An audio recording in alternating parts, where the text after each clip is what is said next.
Hello all, I am Dr. Deepa DS. Today we are going to learn about the topic deflation. ಎಲ್ಲರಿಗೂ ನಮಸ್ಕಾರ. ನಾನು doctor Deepa DS. ಇವತ್ತಿನ ಸೆಷನಲ್ಲಿ ನಾವು ಹಣದುಳಿತ ಅಥವಾ ಹಣಪ್ರಸರಣ ಅಂದ್ರೆ ಏನು ಅಂತ ಹೇಳಿ ತಿಳ್ಕೊಳ್ಳೋಣ. Deflation. What is deflation? In a simple way, we can say that deflation is a situation where the availability of supply of money in the economy is less than the volume actually needed. ಅಂತ ಹೇಳಿದ್ರೆ ಆರ್ಥಿಕತೆಗೆ ಅವಶ್ಯಕವಾಗಿ ಬೇಕಾಗಿರುವ ಪ್ರಮಾಣಕ್ಕಿಂತಲೂ ಕಡಿಮೆ ಪ್ರಮಾಣದಲ್ಲಿ ಹಣದ ಪೂರೈಕೆಯು ಅರ್ಥವ್ಯವಸ್ಥೆಯಲ್ಲಿರುವುದನ್ನು ನಾವು ಹಣಪ್ರಸರಣ ಅಥವಾ ಹಣದುಳಿತ ಅಂತ ಹೇಳಿ ಕರಿತೀವಿ. ಡಿಫ್ಲೇಷನ್ ಅನ್ನೋದು ಹಣಪ್ರಸರಣ ಅನ್ನೋದು is the opposite of the situation of inflation. So ಅಂದ್ರೆ ಹಣದುಬ್ಬರದ ಸನ್ನಿವೇಶಕ್ಕೆ ವಿರುದ್ಧವಾಗಿರುವಂತಹ ಒಂದು ಸನ್ನಿವೇಶ ಡಿಫ್ಲೇಷನ್ ಅಥವಾ ಹಣಪ್ರಸರಣದ ಒಂದು ಸನ್ನಿವೇಶ ಅಂತ ಹೇಳಿ ಕರಿತೀವಿ. ಸೊ ಹಣದುಬ್ಬರಕ್ಕೆ ವಿರುದ್ಧವಾಗಿದೆ ಡಿಫ್ಲೇಷನ್. ಇನ್ಫ್ಲೇಷನ್ಗೆ ವಿರುದ್ಧವಾದಂತಹ ಒಂದು ಸನ್ನಿವೇಶ ಡಿಫ್ಲೇಷನ್. ಸೊ ಹಾಗಿದ್ರೆ ಇನ್ಫ್ಲೇಷನ್ ಅಂದ್ರೆ ಏನು, ಹಣದುಬ್ಬರ ಅಂದ್ರೆ ಏನು? ಸೊ ಹಣದುಬ್ಬರ ಅಂತ ಹೇಳಿದ್ರೆ ಹಣದ ಪೂರೈಕೆಯ ಹೆಚ್ಚಳದ ಪರಿಣಾಮವಾಗಿ ಸರಕುಗಳ ಬೆಲೆಗಳು ನಿರಂತರವಾಗಿ ಏರುತ್ತಿದ್ದು ಹಣದ ಮೌಲ್ಯ ಕಡಿಮೆ ಆಗುವಂತಹ ಒಂದು ಸನ್ನಿವೇಶವನ್ನ ನಾವು ಇನ್ಫ್ಲೇಷನ್ ಅಂತ ಹೇಳಿ ಕರಿತೀವಿ. ಸೊ ಈ ಸಿಚುವೇಶನ್ಗೆ ಅಪೋಸಿಟ್ ಆಗಿರುವಂತಹ ಒಂದು ಸನ್ನಿವೇಶ ಡಿಫ್ಲೇಷನ್. ಸೊ ಅಂತಂದ್ರೆ ಇಲ್ಲಿ ಹಣದ ಪೂರೈಕೆಯ ಪ್ರಮಾಣ ಕಡಿಮೆ ಇದ್ದು ಪರಿಣಾಮವಾಗಿ ಸರಕು ಮತ್ತು ಸೇವೆಗಳ ಬೆಲೆಗಳು ನಿರಂತರವಾಗಿ ಇಳಿಯುತ್ತಿದ್ದು ಹಣದ ಮೌಲ್ಯ ಹೆಚ್ಚುತ್ತಾ ಇರುವಂತಹ ಒಂದು ಸನ್ನಿವೇಶ ಡಿಫ್ಲೇಷನ್ ಆಗಿದೆ. ಸೊ ಹಾಗಾಗಿ ಡಿಫ್ಲೇಷನ್ ಅನ್ನುವುದು ಇನ್ಫ್ಲೇಷನ್ನಿನ ಅಪೋಸಿಟ್ ಸನ್ನಿವೇಶ. ಹಣಪ್ರಸರಣ ಅನ್ನುವುದು ಹಣದುಬ್ಬರದ ಸನ್ನಿವೇಶಕ್ಕೆ ವಿರುದ್ಧವಾಗಿರುವಂತಹ ಒಂದು ಸನ್ನಿವೇಶ ಅಂತ ಹೇಳಿ ನಾವು ಹೇಳ್ಬೋದು. ಈ ಡಿಫ್ಲೇಷನ್ ಹಣದಿಳಿತ ಅಥವಾ ಹಣಪ್ರಸರಣ ಅನ್ನೋದೇನಿದೆ ಅದು ಇನ್ಫ್ಲೇಷನ್ಗಿನ್ನ ಬಹಳ ಡೇಂಜರಸ್. ಹಣದುಬ್ಬರಕ್ಕಿಂತ ಹಣ ಪ್ರಸರಣ ಅಥವಾ ಹಣದಿಳಿತ ಅನ್ನೋದೇನಿದೆ ಅದು ಬಹಳ ಭಯಂಕರವಾದದ್ದು, ಡೇಂಜರಸ್ ಅಂತ ಹೇಳಿ ಕರಿತೀವಿ. ಸೊ ಯಾಕೆ ಅಂತ ಹೇಳಿದ್ರೆ ಡಿಫ್ಲೇಷನ್ ಸಿಚುವೇಶನ್ ಅಲ್ಲಿ ಅಂದ್ರೆ ಹಣದಿಳಿತದ ಸಂದರ್ಭದಲ್ಲಿ ಸರಕಿನ ಬೆಲೆ ನಿರಂತರವಾಗಿ ಇಳಿತಾ ಇರುತ್ತೆ. ಸೊ ಬೆಲೆ ಇಳಿದಾಗ ಏನಾಗುತ್ತೆ, ಪ್ರೊಡಕ್ಷನ್ ಉತ್ಪಾದಕನಿಗೆ ಬಹಳ ಲಾಸ್ ಆಗುತ್ತೆ. ಯಾವಾಗ ವಸ್ತುಗಳಿಗೆ ಬೆಲೆ ಅನ್ನೋದು ಸಿಗೋದಿಲ್ಲ ಅವನು ಉತ್ಪಾದನೆಯಿಂದ ಲಾಭ ಗಳಿಸೋದಿಲ್ಲ. ಸೊ ಅವನು ಲಾಭ ಗಳಿಸೋದಿಲ್ಲ ಅಂತ ಹೇಳಿದಾಗ ನಷ್ಟಕ್ಕೊಳಗಾಗ್ತಾನೆ, ಪರಿಣಾಮವಾಗಿ ಉತ್ಪಾದನೆಯನ್ನ ನಿಲ್ಲಿಸ್ತಾನೆ. ಇದರಿಂದಾಗಿ ಸಾಕಷ್ಟು ಜನರನ್ನ ಉದ್ಯೋಗದಿಂದ ತೆಗಿತಾನೆ. ಸೊ ಉದ್ಯೋಗ ಇರೋದಿಲ್ಲ, ಪರಿಣಾಮವಾಗಿ ಆದಾಯ ಸಿಗೋದಿಲ್ಲ. ಆದಾಯ ಇಲ್ಲದೆ ಇದ್ದಾಗ ಅವನ ಅನುಭೋಗಿಗಳ ಕೊಂಡುಕೊಳ್ಳುವ ಶಕ್ತಿ ಏನಾಗುತ್ತೆ, ಕಡಿಮೆ ಆಗುತ್ತೆ. ಯಾವಾಗ ಕೊಂಡುಕೊಳ್ಳುವಂತಹ ಶಕ್ತಿ ಕಡಿಮೆ ಆಗುತ್ತೋ ಬೇಡಿಕೆ ಅನ್ನೋದು ಬಿದ್ದೋಗುತ್ತೆ. ಸೊ ಹೀಗೆ ಒಂದು ಆರ್ಥಿಕ ಚಟುವಟಿಕೆ ಮತ್ತೊಂದು ಆರ್ಥಿಕ ಚಟುವಟಿಕೆಗೆ ಪರಸ್ಪರ ಒಂದು ಲಿಂಕ್ ಇರುತ್ತೆ, ಅವಲಂಬನೆ ಇರುತ್ತೆ. ಯಾವಾಗ ಈ ಡಿಫ್ಲೇಷನ್ ಶುರು ಆಗುತ್ತೋ ಸೊ ಆಗ ಬಹಳವಾದಂತಹ ಒಂದು ಕಠಿಣ ಪರಿಸ್ಥಿತಿಯನ್ನ ನಾವು ಆರ್ಥಿಕತೆಯಲ್ಲಿ ನೋಡ್ಬೇಕಾಗುತ್ತೆ. ಸೊ ಹಾಗಾಗಿ ಡಿಫ್ಲೇಷನ್ ಅನ್ನೋದು ಒಂದು ಡೇಂಜರಸ್ ಸಿಚುವೇಶನ್ ಅಂತ ಹೇಳಿ ನಾವು ಹೇಳ್ಬೋದು. ಸೊ ಹಾಗಿದ್ರೆ ಈ ಡಿಫ್ಲೇಷನ್ ಯಾಕೆ ಉಂಟಾಗುತ್ತೆ? What are the reasons R what are the causes for this occurrence of deflation ಅಂತ ನಾವೀಗ ನೋಡೋಣ. ಯಾತಕ್ಕೋಸ್ಕರ ಹಣಪ್ರಸರಣ ಅಥವಾ ಹಣದಿಳಿತ ಅನ್ನೋದು ಉಂಟಾಗುತ್ತೆ ಅಂತ, ಅದಕ್ಕೇನು ಕಾರಣಗಳು, ಯಾತಕ್ಕೋಸ್ಕರ ಈ ಸನ್ನಿವೇಶ ಉಂಟಾಗಬಹುದು ಅನ್ನೋದಕ್ಕೆ ಕೆಲವೊಂದು ಪ್ರಮುಖವಾದಂತಹ ಅಂಶಗಳನ್ನ ನಾವು ನೋಡೋಣ. ಸೊ ಅದರಲ್ಲಿ ಈಗ ಮೊದಲನೇದಾಗಿ deflation occurs when the money supply is two low. So ನಾವು ಆಗ್ಲೇ ಡೆಫಿನೇಷನ್ ಅಲ್ಲೇ ತಿಳ್ಕೊಂಡ ಹಾಗೆ ಆರ್ಥಿಕತೆಗೆ ಅವಶ್ಯಕವಾಗಿ ಬೇಕಾಗಿರುವ ಪ್ರಮಾಣಕ್ಕಿಂತ ಕಡಿಮೆ ಪ್ರಮಾಣದಲ್ಲಿ ಸೊ ಹಣದ ಸರಬರಾಜು ಇದ್ದಂತಹ ಒಂದು ಸನ್ನಿವೇಶದಲ್ಲಿ ಈ ಡಿಫ್ಲೇಷನ್ ಹಣದಿಳಿತ ಅಥವಾ ಹಣಪ್ರಸರಣ ಅನ್ನೋದು ಸಂಭವಿಸುತ್ತೆ. ಅದು ಒಂದು ಕಾರಣ. ಎರಡನೇ ಕಾರಣ due to over production and low consumption. ಅತಿಯಾದ ಉತ್ಪಾದನೆ ಮತ್ತೆ ಕಡಿಮೆ ಅನುಭೋಗ. ಮಿತಿಮೀರಿದಂತಹ ಉತ್ಪಾದನೆ ಆಗಿರುತ್ತೆ, ಆದರೆ ಆ ವಸ್ತುಗಳನ್ನ ಅನುಭೋಗ ಮಾಡುವಂತಹ ಒಂದು ಪರಿಸ್ಥಿತಿ ಕಡಿಮೆ ಇರುತ್ತೆ. ಸೊ ಇಲ್ಲಿ ಓವರ್ ಪ್ರೊಡಕ್ಷನ್ ಆಗಿದೆ, ಆದರೆ ಆ ಪ್ರೊಡಕ್ಷನ್ ಆದಂತಹ ವಸ್ತುಗಳನ್ನ ಕೊಂಡ್ಕೊಳ್ಳೋಕೆ ಬೇಡಿಕೆನೇ ಇಲ್ಲ. ಸೊ ಈ ಒಂದು ಸನ್ನಿವೇಶದಲ್ಲಿ ಏನಾಗುತ್ತೆ, ಅತಿಯಾದ ಪ್ರೊಡಕ್ಷನ್ ಆದಾಗ ಆಬ್ವಿಯಸ್ಲಿ ಸರಕುಗಳ ಬೆಲೆಗಳು, ಅದಕ್ಕೆ ಬೇಡಿಕೆನೇ ಇಲ್ಲ ಅಂದಾಗ ಆ ಸರಕುಗಳ ಬೆಲೆಗಳು ಕೆಳಮಟ್ಟದಲ್ಲಿ ಹೋಗೋದಕ್ಕೆ ಪ್ರಾರಂಭ ಆಗುತ್ತೆ. And the third causes of deflation, it can also happen due to over taxation or excessive tax increases. ಸರ್ಕಾರದಿಂದ ವಿಪರೀತವಾದಂತಹ ತೆರಿಗೆಗಳನ್ನು ವಿಧಿಸಿದಂತಹ ಸಂದರ್ಭಗಳಲ್ಲಿ ಬೆಲೆಗಳು ಇಳಿಯೋದಕ್ಕೆ ಶುರು ಆಗುತ್ತೆ. ಅಂತ ಹೇಳಿದ್ರೆ ಈಗ ಉತ್ಪಾದಕರಿಗೆ ಟ್ಯಾಕ್ಸ್ ತೆರಿಗೆಯನ್ನ ಜಾಸ್ತಿ ಆಗಿದಾಗ ಸೊ ಪ್ರೊಡಕ್ಷನ್ ಅನ್ನ ಅವರು ಹೆಚ್ಚು ಮಾಡೋದಿಲ್ಲ, ವಿಪರೀತವಾದಂಥ ಟ್ಯಾಕ್ಸ್. ಅದೇ ರೀತಿ ಅನುಭೋಗಿಗಳಿಗೆ ಟ್ಯಾಕ್ಸೇ ಜಾಸ್ತಿ ಕಟ್ಟೋದಾದ್ರೆ ಅವರ ಬಳಿ ಖರ್ಚು ಮಾಡೋಕ್ಕೆ ಆದಾಯ ಉಳಿಯೋದು ಕಡಿಮೆ ಆಗುತ್ತೆ. ಸೊ ಹಾಗಾಗಿ ಅವರು ಬೇಡಿಕೆಯನ್ನ ಕಡಿಮೆ ಮಾಡ್ತಾರೆ. ಸೊ ಈಗ ಆದಾಗ ಏನಾಗುತ್ತೆ, ಸೊ ವಸ್ತುಗಳ ಬೆಲೆಗಳು ಇಳಿಯೋದಕ್ಕೆ ಶುರು ಆಗುತ್ತೆ. ಸೊ ಹಾಗಾಗಿ ಅತಿಯಾದಂತಹ ಟ್ಯಾಕ್ಸ್ ಕೂಡ, ತೆರಿಗೆಗಳು ಕೂಡ ಬೆಲೆಗಳನ್ನ ಇಳಿಸುವಂತ ಒಂದು ಸಂದರ್ಭವನ್ನ ಉಂಟು ಮಾಡುತ್ತೆ ಅಂತ ಹೇಳ್ಬೋದು. And the next is a rise in bank rate, reserve ratio and other monetary policies. So ಅಂತ ಹೇಳಿದ್ರೆ ಬ್ಯಾಂಕ್ ರೇಟ್ ಅಂದ್ರೆ ಕೇಂದ್ರ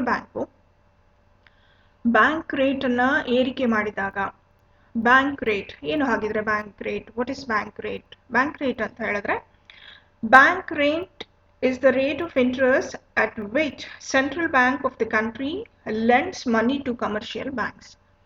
ಅಂತ ಹೇಳಿದ್ರೆ ವಾಣಿಜ್ಯ ಬ್ಯಾಂಕ್ಗಳಿಗೆ ಹಣದ ಅವಶ್ಯಕತೆ ಇದ್ದಾಗ ಕೇಂದ್ರ ಬ್ಯಾಂಕಿನಿಂದ ಸಾಲವನ್ನ ಪಡ್ಕೊಳ್ತವೆ.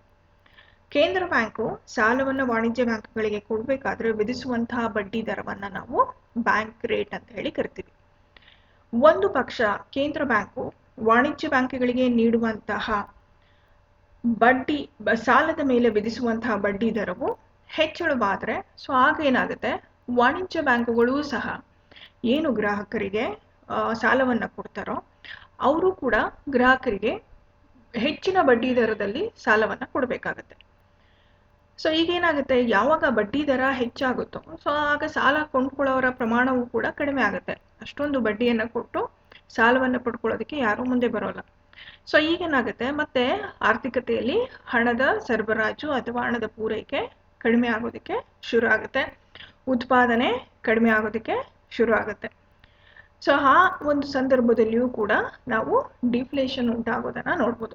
ಸೊ ಯಾವಾಗ ಬ್ಯಾಂಕು ದರ ಹೆಚ್ಚಾಗುತ್ತೋ ಆಗ ಆರ್ಥಿಕತೆಯಲ್ಲಿ ಹಣದ ಪೂರೈಕೆಯ ಪ್ರಮಾಣವೂ ಕೂಡ ಕಡಿಮೆ ಆಗುತ್ತೆ. And the next one, reserve ratio increases. Reserve ratio ಕೂಡ ಹೆಚ್ಚಳ ಆದಾಗಲೂ ಈ ಒಂದು ಡಿಫ್ಲೇಷನ್ ಅನ್ನ ನಾವು ನೋಡ್ಬೋದು. ಸೊ ಅಂದ್ರೆ ರಿಸರ್ವ್ ರೇಷಿಯೋ ಅಂತಂದ್ರೆ ನಗದು ಮೀಸಲು ಅಂತ ಹೇಳಿದ್ರೆ commercial banks are required to keep a certain portion of their total deposit with the central bank. ಎಲ್ಲ ವಾಣಿಜ್ಯ ಬ್ಯಾಂಕುಗಳು ಅವರ ಒಟ್ಟು ಠೇವಣಿಗಳಲ್ಲಿ ಒಂದು ನಿರ್ದಿಷ್ಟ ಪ್ರಮಾಣದ ಠೇವಣಿಯನ್ನ ಕೇಂದ್ರ ಬ್ಯಾಂಕಿನಲ್ಲಿ ಇಡಬೇಕಾಗುತ್ತೆ. ಸೊ ಕೇಂದ್ರ ಬ್ಯಾಂಕು ಆ ನಿರ್ದಿಷ್ಟ ಪ್ರಮಾಣವನ್ನ ಹೆಚ್ಚು ಮಾಡಿದ್ರೆ ಏನಾಗುತ್ತೆ, ಸೊ ವಾಣಿಜ್ಯ ಬ್ಯಾಂಕುಗಳು ಹೆಚ್ಚಿನ ಪ್ರಮಾಣದಲ್ಲಿ ತಮ್ಮ ಠೇವಣಿಗಳನ್ನ ಕೇಂದ್ರ ಬ್ಯಾಂಕ್ನಲ್ಲಿ ಇಟ್ರೆ ವಾಣಿಜ್ಯ ಬ್ಯಾಂಕ್ಗಳಿಗೆ ಸಾಲ ಕೊಡುವಂತಹ ಶಕ್ತಿ ಕುಂದಿಸ್ದಂಗ ಆಗುತ್ತೆ. ಯಾಕಂದ್ರೆ ಅಷ್ಟು ಪೋರ್ಷನ್, ಅಷ್ಟು ಅಮೌಂಟು ಕೇಂದ್ರ ಬ್ಯಾಂಕ್ನಲ್ಲಿ ಹೋಗಿ ಸೇರ್ಕೊಂಡಾಗ ವಾಣಿಜ್ಯ ಬ್ಯಾಂಕ್ಗಳಿಗೆ ಸಾಲವನ್ನ ಹೆಚ್ಚಿನ ಪ್ರಮಾಣದಲ್ಲಿ ಕೊಡೋದಕ್ಕೆ ಹಣ ಇಲ್ದಾಗುತ್ತೆ. ಸೊ ಯಾವಾಗ ಕೇಂದ್ರ ಬ್ಯಾಂಕು ಈ ರಿಸರ್ವ್ ರೇಷಿಯೋನ ಜಾಸ್ತಿ ಮಾಡುತ್ತೋ ಆಗ ವಾಣಿಜ್ಯ ಬ್ಯಾಂಕ್ಗಳ ಸಾಲ ನೀಡಿಕೆಯ ಪ್ರಮಾಣ ಕೆಳಮಟ್ಟಕ್ಕೆ ಹೋಗುತ್ತೆ. ಸೊ ಮತ್ತೆ ಆರ್ಥಿಕತೆಗೆ ಹಣದ ಪೂರೈಕೆಯ ಪ್ರಮಾಣ ಕುಂಠಿತಗೊಳ್ಳುತ್ತೆ. ಸೊ ಈ ರೀತಿಯ ಹಲವಾರು ಕಾರಣಗಳಿಂದಾಗಿ ಡಿಫ್ಲೇಷನ್ ಒಂದು ಸನ್ನಿವೇಶ ಉಂಟಾಗುತ್ತೆ ಅಂತ ಹೇಳ್ಬೋದು. ಸೊ ಹಣದ ಇಳಿತಕ್ಕೆ ಹಲವಾರು ಕಾರಣಗಳಿದ್ದು ಅವುಗಳಲ್ಲಿ ಈ ಕೆಲವೊಂದು ಪ್ರಮುಖ ಕಾರಣಗಳನ್ನ ನಾವಾಗ ತಿಳ್ಕೊಂಡಿದ್ದೀವಿ. ಸೊ ನೆಕ್ಸ್ಟ್ ನೋಡೋಣ, ಡಿಫ್ಲೇಷನ್ ಇಂದ ಏನೆಲ್ಲ ಪರಿಣಾಮ ಉಂಟಾಗುತ್ತೆ. So effects of deflation. ಈ ಡಿಫ್ಲೇಷನ್, ಹಣಪ್ರಸರಣ ಅಥವಾ ಹಣದಿಳಿತದ ಸಂದರ್ಭದಲ್ಲಿ ಏನೆಲ್ಲ ಪರಿಣಾಮಗಳು ಉಂಟಾಗುತ್ತೆ ಆರ್ಥಿಕತೆಯ ಮೇಲೆ, ವಿವಿಧ ವರ್ಗದ ಮೇಲೆ ಏನೆಲ್ಲ ಪರಿಣಾಮಗಳಾಗುತ್ತೆ ಅಂತ ನೋಡೋದಾದ್ರೆ,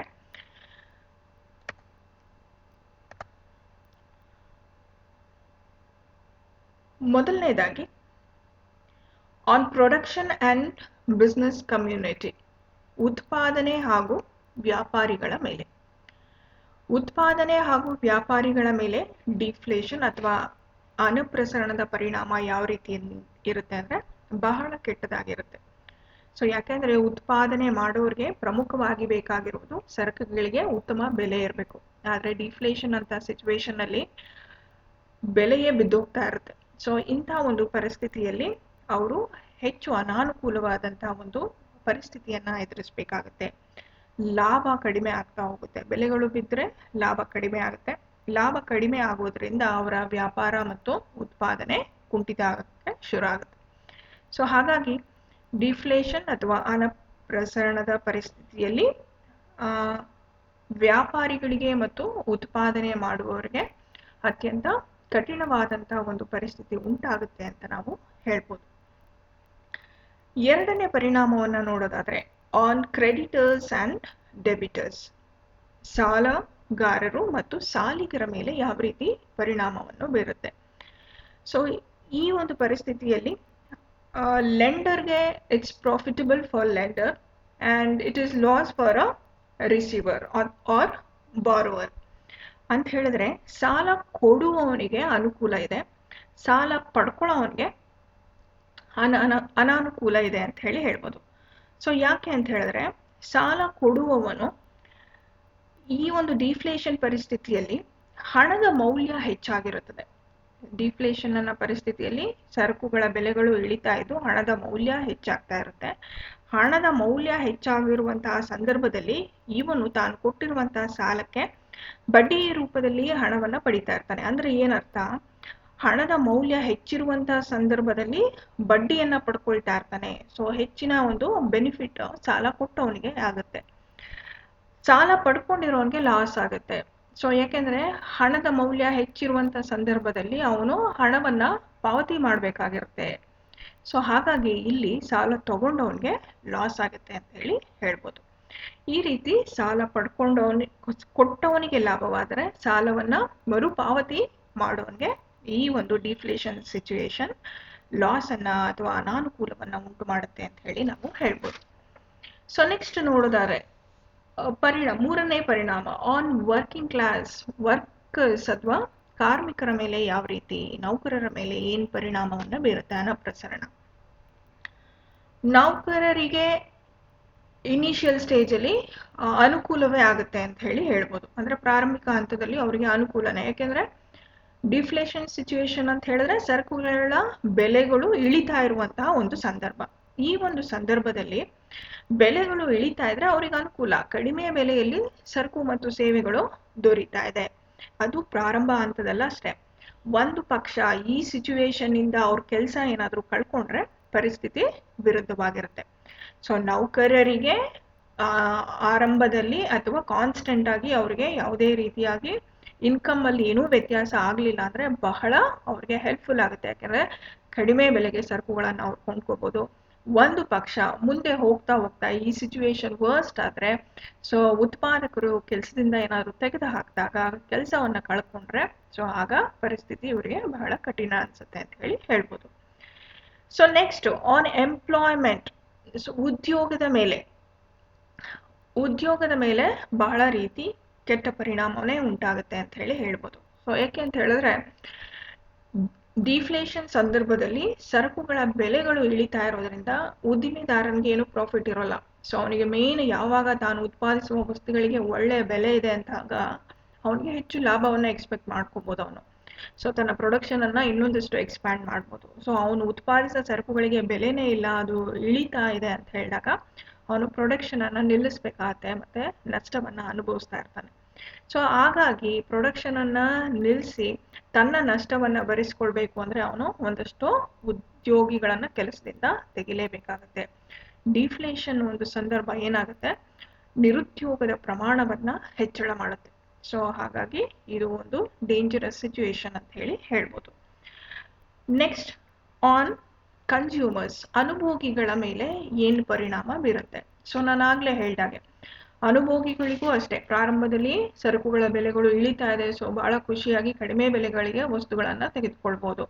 ಸೊ ಯಾವಾಗ ಅವರಲ್ಲಿ ಪಡೆಯುವಂತ ಅವರ ಆದಾಯದಲ್ಲಿ ಏನೂ ವ್ಯತ್ಯಾಸಗಳು ಇಲ್ಲದೆ ಇದ್ದಾಗ ಒಂದು ಪಕ್ಷ ಪರಿಸ್ಥಿತಿ ವಿಕೋಪಕ್ಕೆ ಹೋಗಿ ಅವರು ಕೆಲಸವನ್ನ ಕಳ್ಕೊಂಡ್ರೆ ಅನುಭೋಗಿಗಳ ಕೊಂಡುಕೊಳ್ಳುವಂತ ಸಾಮರ್ಥ್ಯ ಕುಗ್ಗೋಗುತ್ತೆ. ಸೊ ಆಗ ಅವರು ಹೆಚ್ಚು ಬೇಡಿಕೆಯನ್ನ ಮಾಡೋದಕ್ಕೆ ಸಾಧ್ಯ ಇಲ್ಲ, ಅವರು ಹೆಚ್ಚಿನ ಪ್ರಮಾಣದಲ್ಲಿ ವಸ್ತುಗಳನ್ನು ಕೊಂಡುಕೊಳ್ಳುವ ಶಕ್ತಿಯನ್ನು ಕಳ್ಕೊಳ್ತಾರೆ.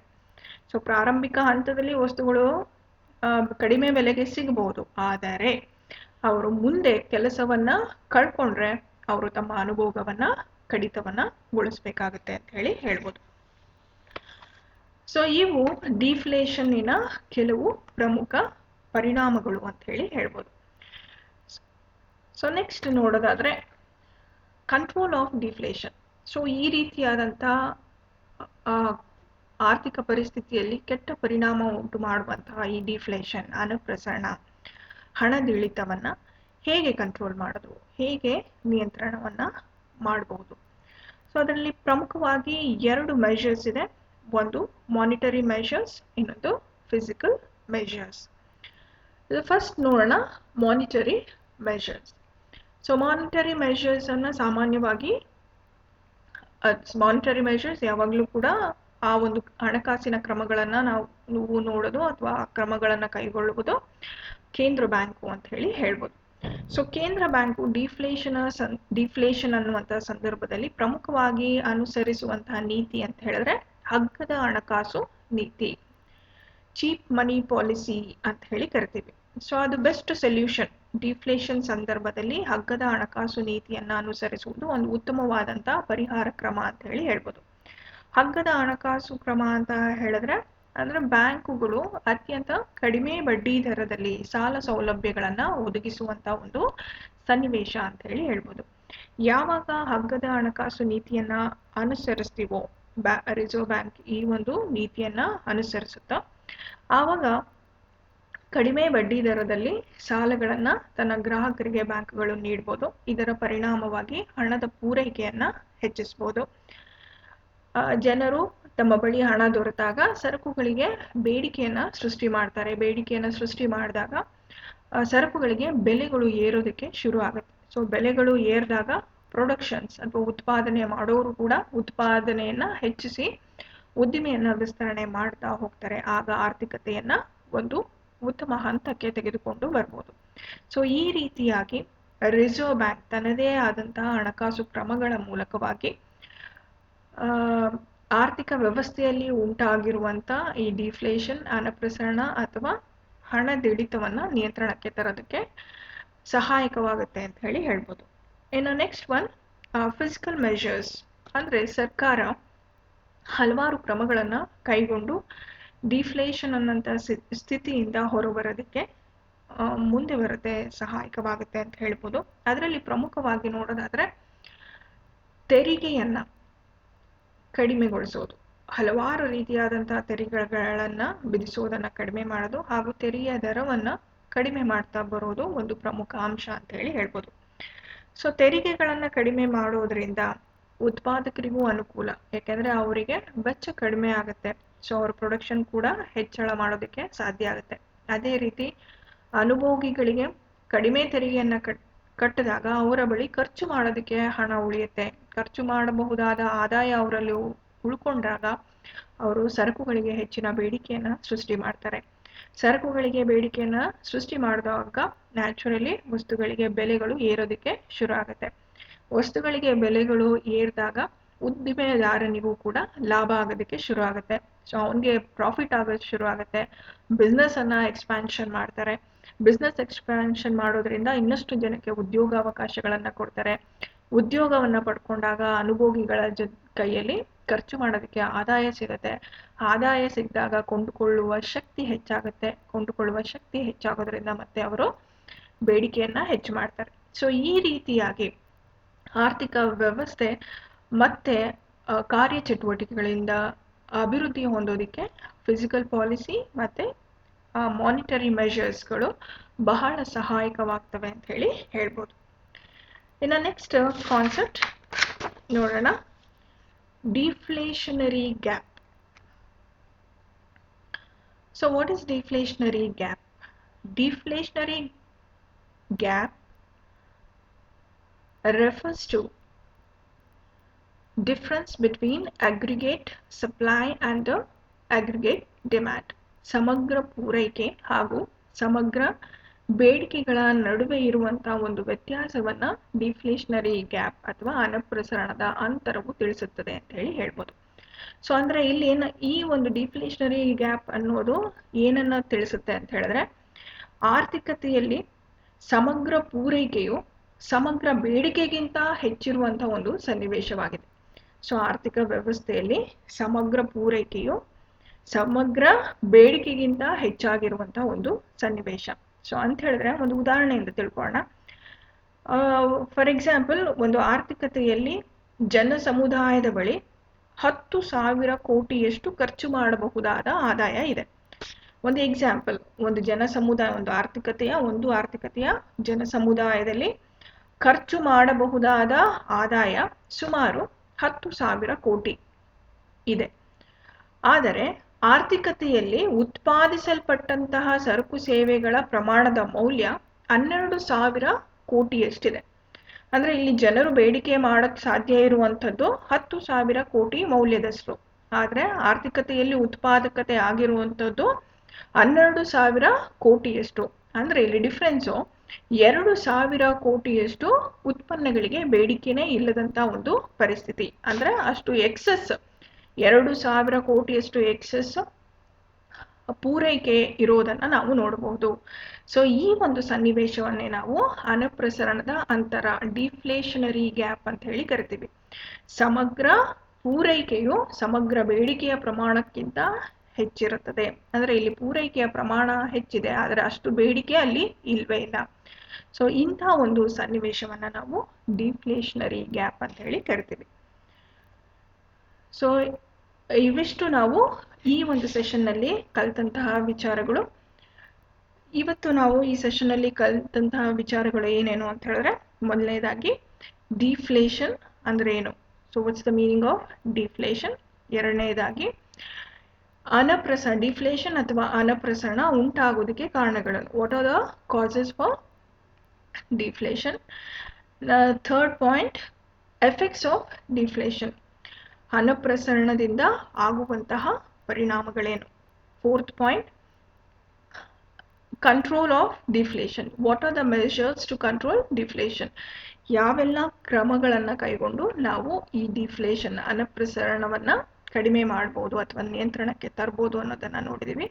ಅಂಡ್ ಫೈನಲಿ ಡಿಫ್ಲೇಷನರಿ ಗ್ಯಾಪ್, ಅನಪ್ರಸರಣದ ಅಂತರ ಅಂದ್ರೆ ಏನು ಅನ್ನುವುದನ್ನ ನಾವು ಈ ಒಂದು ಸೆಷನ್ ನಲ್ಲಿ ಕಲ್ತ್ಕೊಂಡಿದ್ದೀವಿ.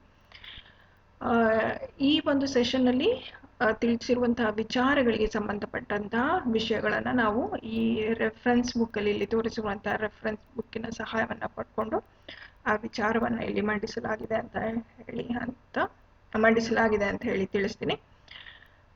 ಸೊ ನೆಕ್ಸ್ಟ್ ಸೆಷನ್ಗೆ ನಾವು ಮತ್ತೆ ಹೊಸ ಟಾಪಿಕ್ನೊಂದಿಗೆ ಭೇಟಿಯಾಗೋಣ. Thank you.